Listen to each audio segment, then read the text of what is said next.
মাননীয় স্পিকার, আমি আরও ধন্যবাদ জানাই বিএনপিকে আমাকে মনোনয়ন না দেবার জন্যে। আমাকে মনোনয়ন না দেওয়ার কারণেই আমি বুঝতে পেরেছি বাংলাদেশের টেকনাফ থেকে তেঁতুলিয়া কত লক্ষ মানুষের ভালোবাসা, দোয়া, সহযোগিতা আমার পাশে ছিল। মাননীয় স্পিকার, এখন চলছে রাষ্ট্রপতির ভাষণের উপর আলোচনা।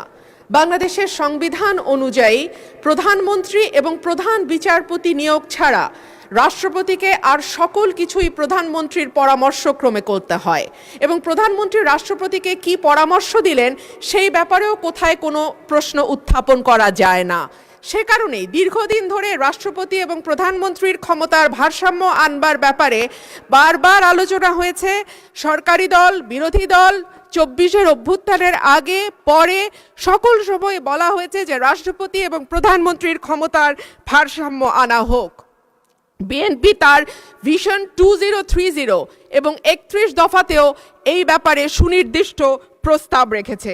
মাননীয় স্পিকার, সে কারণেই সঙ্গতভাবে আমাদের একটা এক্সপেকটেশন ছিল যে এইবার রাষ্ট্রপতি মন্ত্রিপরিষদ কর্তৃক অনুমোদিত ভাষণের বাইরে গিয়ে তার নিজের মতন করে ভাষণ দিতে পারবেন, কিন্তু আমরা দেখলাম এইবারও রাষ্ট্রপতির ভাষণ মন্ত্রিপরিষদ কর্তৃক অনুমোদিত একটি ভাষণ তাকে দিতে হলো।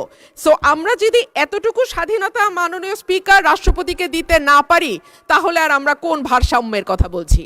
যাই হোক মাননীয় স্পিকার, আমার বক্তব্যের শুরুতেই আমি ধন্যবাদ জানাই মহান রাব্বুল আলামিনের দরবারে, যিনি আমার এই কঠিন যাত্রাকে সহজ করে দিয়েছেন। আমি তারপরে ধন্যবাদ জানাই আমার অসংখ্য নেতাকর্মী যারা নানানভাবে বঞ্চিত হয়ে ভয় ভীতির মধ্যে দিয়ে আমার নির্বাচন করেছে, দল থেকে বহিষ্কার হয়েছে, কিন্তু তারা আমাকে ছেড়ে যায় নাই। তাদের সকলের কাছে আমি কৃতজ্ঞ। মাননীয় স্পিকার, আমি আরও ধন্যবাদ জানাই বিএনপিকে আমাকে মনোনয়ন না দেবার জন্যে। আমাকে মনোনয়ন না দেওয়ার কারণেই আমি বুঝতে পেরেছি বাংলাদেশের টেকনাফ থেকে তেঁতুলিয়া কত লক্ষ মানুষের ভালোবাসা, দোয়া, সহযোগিতা আমার পাশে ছিল। একটা দলীয় গণ্ডির মধ্যে থেকে নির্বাচন করলে এইটা বুঝবার সৌভাগ্য আমার হতো না। মাননীয় স্পিকার, আমি গভীর শ্রদ্ধার সঙ্গে স্মরণ করি দেশনেত্রী, 3 বারের সাবেক প্রধানমন্ত্রী বেগম খালেদা জিয়াকে, যিনি আমাকে স্নেহ দিয়ে রাজনীতিতে এনেছিলেন এবং আমি বিশ্বাস করি তার অপূর্ণতা এই সংসদে কোনো দিন পূরণ হবে না। মাননীয় স্পিকার, হাজার মানুষের আত্মত্যাগ, তার ফসল হচ্ছে আজকের এই সংসদ। এই মানুষগুলো কারা যাদের আত্মত্যাগের বিনিময়ে আমরা আজকে কেউ মন্ত্রী, কেউ এমপি, কেউ সরকারি দল, কেউ বিরোধী দল হয়ে এসে সংসদে বসেছি? মাননীয় স্পিকার, তাদের স্বপ্ন কি ছিল? তারা জানতো তাদের এই আত্মত্যাগের বিনিময়ে তারা কিন্তু কেউ মন্ত্রী হবে না, এমপিও হবে না। তারা ছিল সাধারণ মানুষ, একেবারে খেটে খাওয়া সাধারণ জনগণ বাংলাদেশের। তারা একটা স্বপ্ন দেখেছিল, একটা নতুন বাংলাদেশ তৈরির স্বপ্ন, একটা নতুন রাজনীতি নির্মাণের স্বপ্ন, একটা নতুন চিন্তার জন্ম দেওয়ার স্বপ্ন, এবং সর্বোপরি সকলের জন্য যেই ভীষণ রকম বৈষম্য আমরা দেখেছি গত কয়েক বছর, সেখান থেকে মুক্ত হয়ে সকলকে নিয়ে, সকলকে একসাথে করে একটা বাংলাদেশের স্বপ্ন। সেই সকল মানুষের কাছে আমি এবং আমি বিশ্বাস করি আমার সহকর্মী এই সংসদ সদস্যরা সকলেই কৃতজ্ঞ। মাননীয় স্পিকার, শহীদদের যে প্রত্যাশা নিয়ে গণ অভ্যুত্থান, সেই প্রত্যাশা কিন্তু বায়বীয় বা অলীক কোনো বিষয় ছিল না। এখনো যদি আমরা দেয়ালে দেয়ালে তাকাই, আমরা দেখব তারা তাদের স্বপ্নের কথা দেয়ালে লিখে গেছে। উই ওয়ান্ট জাস্টিস, কিংবা দেশটা কারো বাপের না, তুমি কে আমি কে, বিকল্প বিকল্প। আসছে ফাগুন, আমরা হব দ্বিগুণ। শোনো মহাজন, আমরা অনেকজন। Change the rules, be a voice not echo. দিনে নাটক, রাতে আটক, নাটক কম করো প্রিয়। হামাক ব্যাটাক মারলু কেন? এমন হাজার প্রশ্ন, লক্ষ জিজ্ঞাসা। এই লড়াইটা কেবল একটা সরকার পরিবর্তনের লড়াই ছিল না মাননীয় স্পিকার। যেই কথাটি আমি বলেছি, একটা স্বপ্ন, একটা নতুন বাংলাদেশ, সকলকে নিয়ে সকলের বাংলাদেশ গঠন করবার একটা স্বপ্ন নিয়ে এই গণ অভ্যুত্থান হয়েছিল। মাননীয় স্পিকার, আমরা স্বপ্ন দেখেছিলাম ধর্ম, বর্ণ, জাতিগোষ্ঠী বা লৈঙ্গিক পরিচয়ের ভিত্তিতে কাউকে অপর বা আদার করে দেয়া হবে না। মাননীয় স্পিকার, আমি খুব বিনয়ের সাথে বলি, এই আন্দোলনের সম্মুখ সারিতে ছিলেন নারীরা। এক ঝাঁক নতুন প্রজন্মের তরুণ মুখ আমরা পেয়েছিলাম। সেই নারীরা 1 বছর পার না হতে হারিয়ে গেলেন কেন 7 জন নারী সাংসদের এই সংসদে, সেই প্রশ্নটা আমি আপনাদের কাছে রেখে যাচ্ছি। মিছিলের সামনের সারিতে নারীর প্রয়োজন হয়, পুলিশের টিয়ার শেল লাঠিচার্জের সামনে নারী ঢাল হয়ে দাঁড়ায়, অস্থির সময় নারীর সাহায্য ছাড়া পার হওয়া যায় না, আর সবকিছু যখন ঠিক হয় তখন নারী হয়ে যায় ট্রোলের বস্তু। নারীর পোশাক, নারীর চেহারা, নারীর কথা, নারীর হাসি সবকিছুই তখন হাসির খোরাকে পরিণত হয়।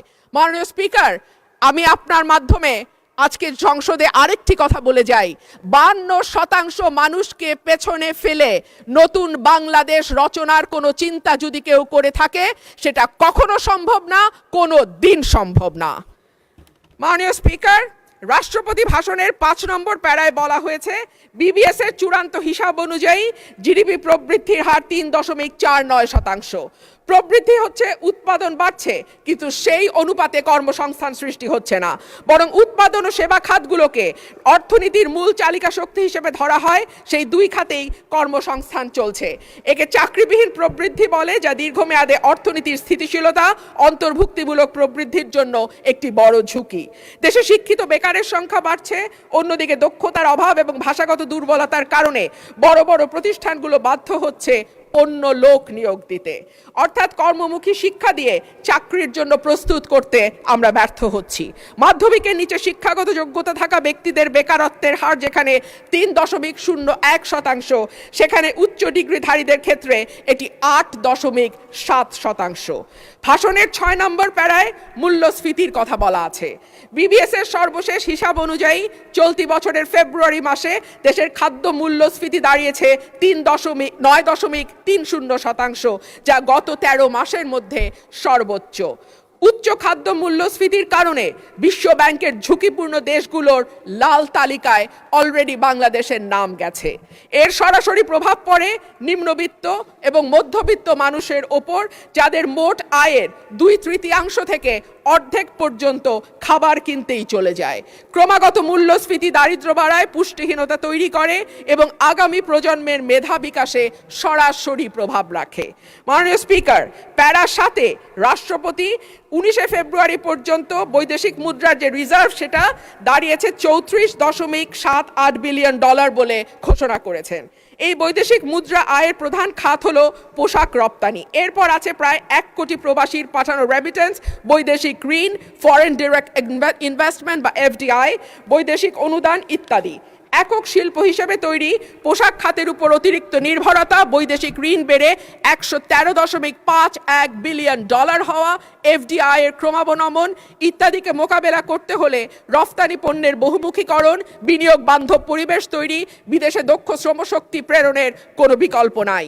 সম্প্রতি সিপিডির সম্মানীয় ফেলো প্রফেসর মোস্তাফিজুর রহমান বলেন, ভবিষ্যতে ঋণ পরিশোধের চাপ আরও বাড়বে, তাই এখন থেকেই আয় বাড়ানোর দিকে নজর দিতে হবে।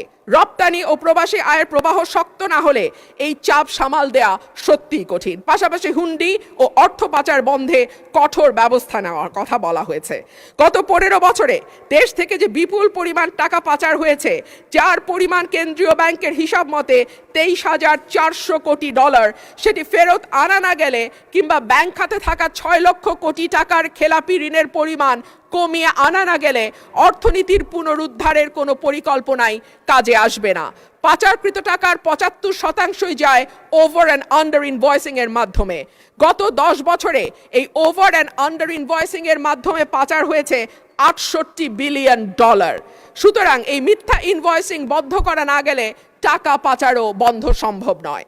মাননীয় স্পিকার, রাষ্ট্রপতি তার ভাষণে বাংলাদেশ ব্যাংক, রাষ্ট্রায়ত্ত ও বেসরকারি ব্যাংক, বীমা, আর্থিক প্রতিষ্ঠান ও পুঁজিবাজারের সঙ্গে সমন্বয়ের মাধ্যমে সার্বিক তদারকি উন্নতকরণ, আমানতকারীদের সুরক্ষা নিশ্চিত, খেলাপি ঋণ হ্রাসে গুরুত্ব দেওয়ার কথা বলেছেন। যে কোনো দেশে কেন্দ্রীয় ব্যাংক হলো আর্থিক প্রতিষ্ঠানের নিয়ন্ত্রক সংস্থা, এটি সরকারের ব্যাংক হিসেবে কাজ করে। দক্ষিণ এশিয়ার দেশগুলোর দিকে তাকালে দেখা যায় কেন্দ্রীয় ব্যাংকে প্রিন্সটন বা ক্যালিফোর্নিয়া থেকে পিএইচডি করা উচ্চ ডিগ্রিধারী মানুষজন, অভিজ্ঞতা সম্পন্ন লোকজন নিয়োগ পেয়েছেন। অন্যদিকে বাংলাদেশে নতুন সরকার গঠনের পর যিনি নিয়োগ পেয়েছেন, তিনি হলেন বিএনপির নির্বাচন পরিচালনা কমিটির সদস্য এবং একজন সোয়েটার ফ্যাক্টরির এমডি। মাননীয় স্পিকার, আমি আপনাকে অনুরোধ করব আমার সময় 2 মিনিট বাড়িয়ে দিতে। মাননীয় স্পিকার, একই ঘটনা আমরা বিশ্ববিদ্যালয়ের উপাচার্য নিয়োগের ক্ষেত্রেও দেখেছি। সবগুলো বিশ্ববিদ্যালয়ে দলীয় ভিসি প্রভিসি নিয়োগ দেয়া হয়েছে। দল করা দূষণীয় কিছু নয়, কিন্তু দল না করলে যদি নিয়োগ না হয় সেটা দুর্ভাগ্যজনক। মাননীয় স্পিকার, রাষ্ট্রপতির ভাষণে উঠে এসেছে অলিগার্কিক কাঠামো ভেঙে জনগণের অংশগ্রহণ নিশ্চিত করা, বিনিয়োগ নির্ভর অর্থনীতি তৈরি করা। আশা করব আগামীতে সালমানের জায়গায় সাইফুর এসে বসবে না। আশা করব বিনিয়োগ বান্ধব পরিবেশ তখনই হবে যখন আমরা আমলাতান্ত্রিক জটিলতা কমিয়ে বিদ্যুৎ গ্যাসের নিরবচ্ছিন্ন সরবরাহ নিশ্চিত করতে পারবো, ঘুষ দুর্নীতি কমিয়ে একটা ওয়ান স্টপ সার্ভিসের ব্যবস্থা করতে পারবো। পাতানো নির্বাচন বলতেই 14, 18, 24-এর কথা আসে মাননীয় স্পিকার, কিন্তু গত কয়েকদিন আগে পত্রিকায় যেটা স্পষ্টভাবে এসছে 2008 সালের নির্বাচন মাননীয় স্পিকার, সেটিও কোনো নিরপেক্ষ নির্বাচন ছিল না। 2008 সালের নির্বাচনেও একরকম পাতানো খেলা এবং ভেতরের নানান নকশার মাধ্যমে এক দলকে একেবারে ব্রুট মেজরিটি দিয়ে সংসদ